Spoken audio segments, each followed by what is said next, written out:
everybody, I have a fun new project to share with everyone for Saturday morning makes, and I'm gonna get this uploaded in the middle of the week, so hopefully I'll have another one to share for this upcoming weekend.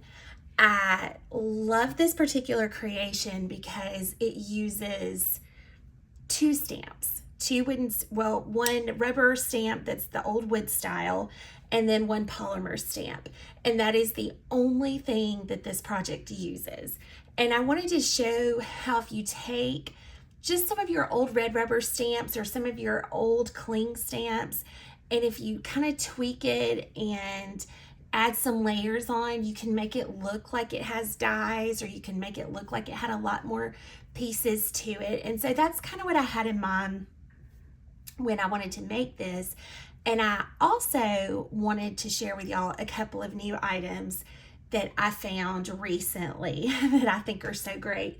Well, new to me. I don't think they're new to the market, but new to me. And I wanted to share those with y'all during this video also.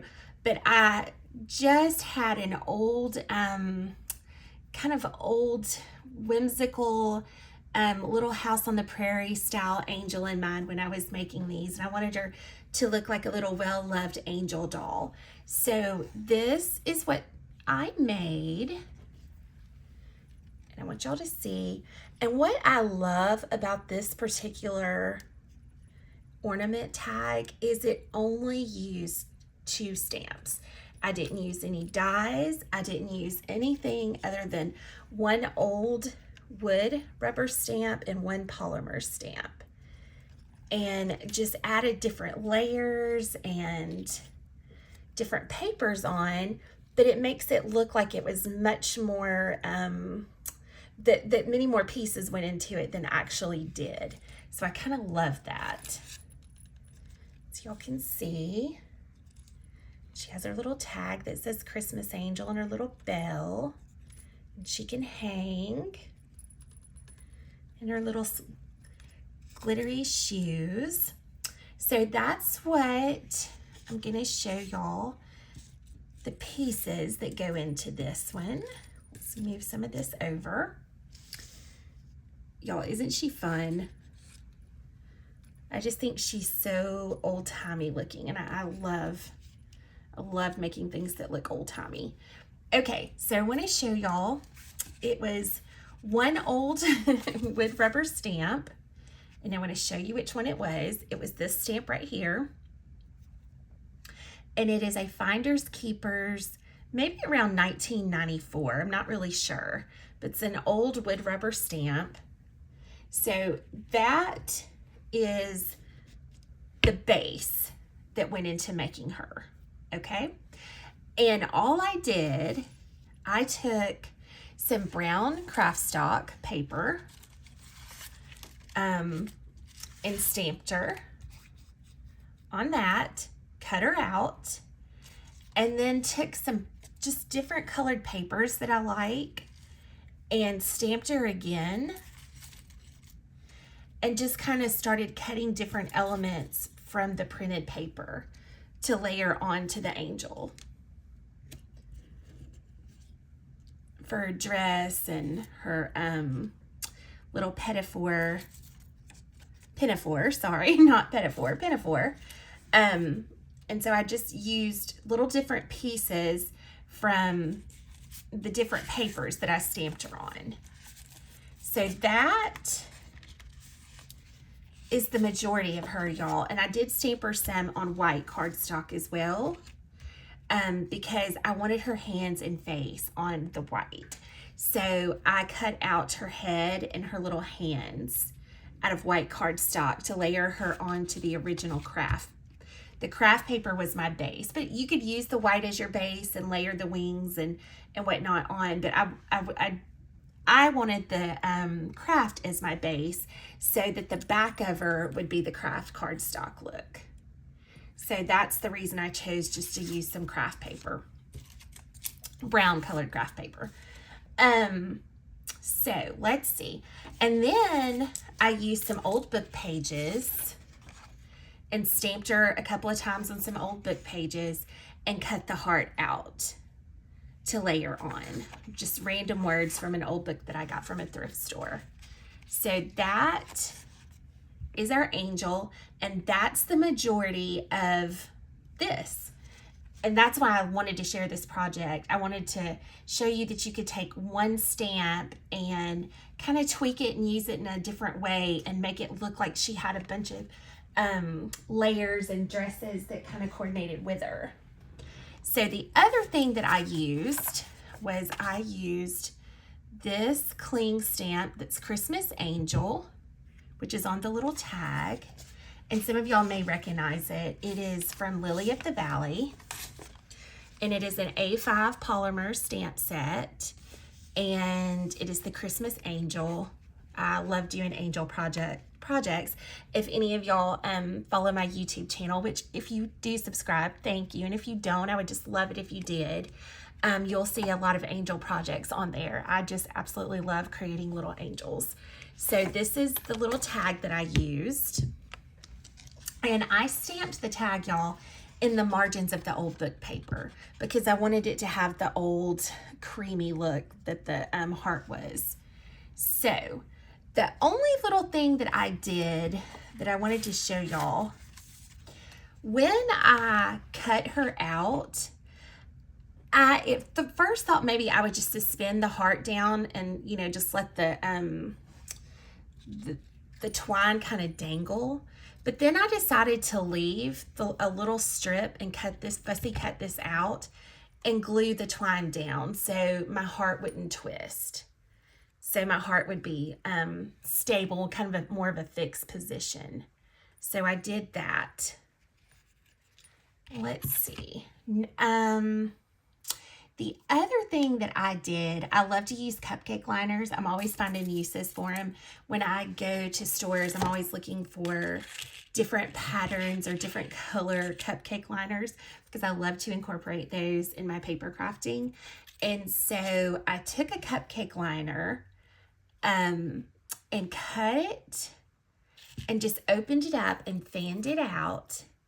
And I added an extra layer to her dress that wasn't originally on the stamp. So after you cut her dress out, I just slid an extra layer of ruffles under the bottom in coordinating paper.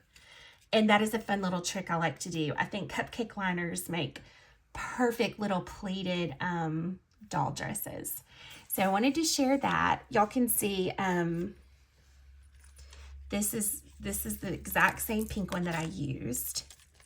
And on this one, I just pulled her pleats out a little less tight and slid it under her dress to make it look like she had an extra layer. On this white one, I left the pleats a little bit tighter and slid it under. So you can really kind of play around with your cupcake liners and do so much different fun stuff with those. So I wanted to mention that. And let's see what else, y'all. Oh, this is one of the two things that I wanted to share with y'all that's new to me. May not be new to y'all, but it's new to me. We do not have a Joann craft store near me. Our closest one is a little over an hour away. And so I love to walk through when I get the chance.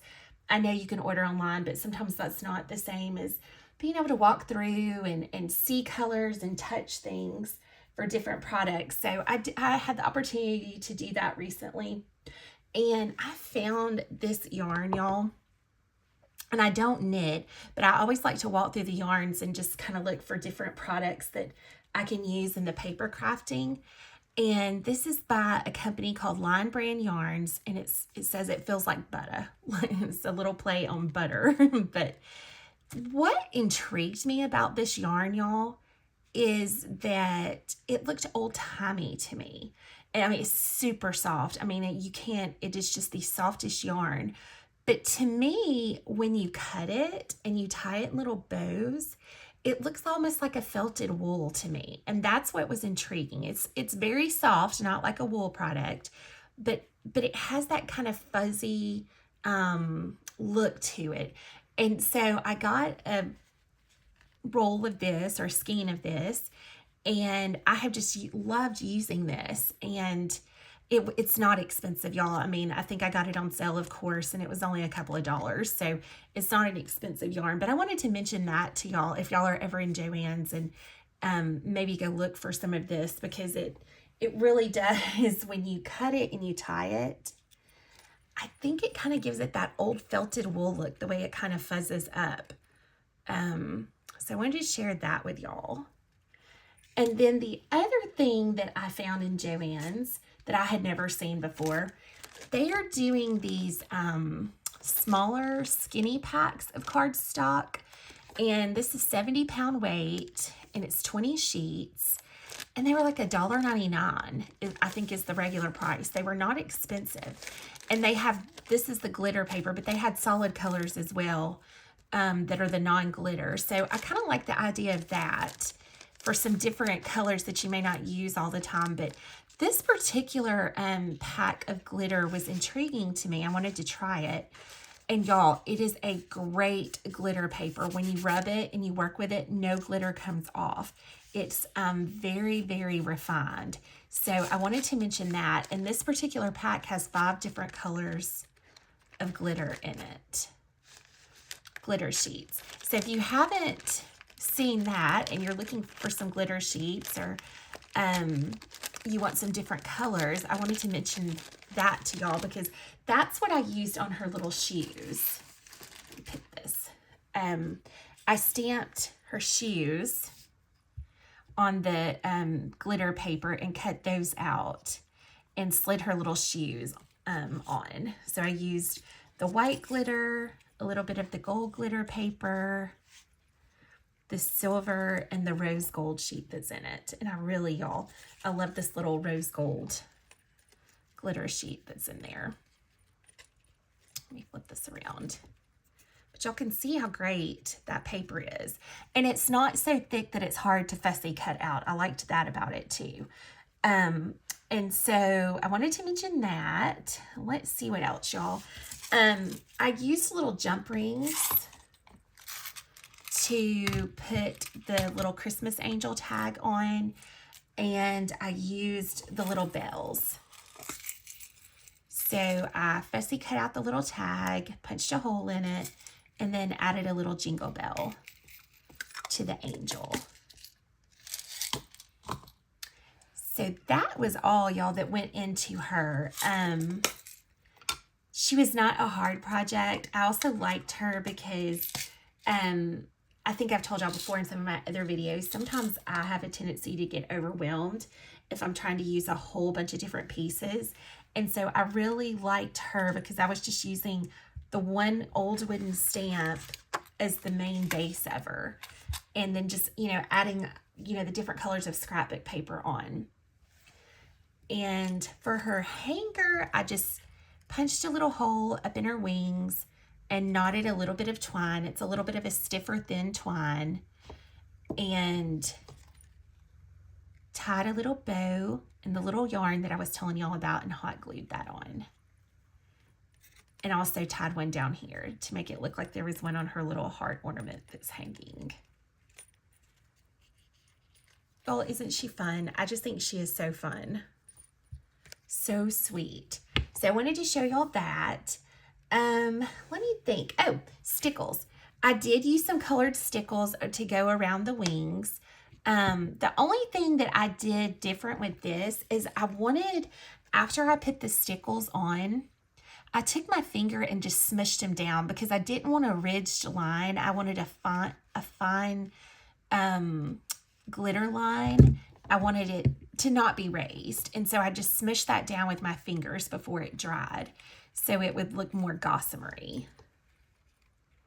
And then, y'all, I just used watercolor markers to do her cheeks and her little ribbon and hair in her hands. So that is my project to share with y'all for today, and the couple of new to me items that I found: the glitter cardstock paper that's in the little skinny packs, and then the little yarn that kind of looks like felted wool to me when you cut it and tie it. So that's what I wanted to share with y'all. I hope y'all are all doing well, and I will see y'all soon in my next video.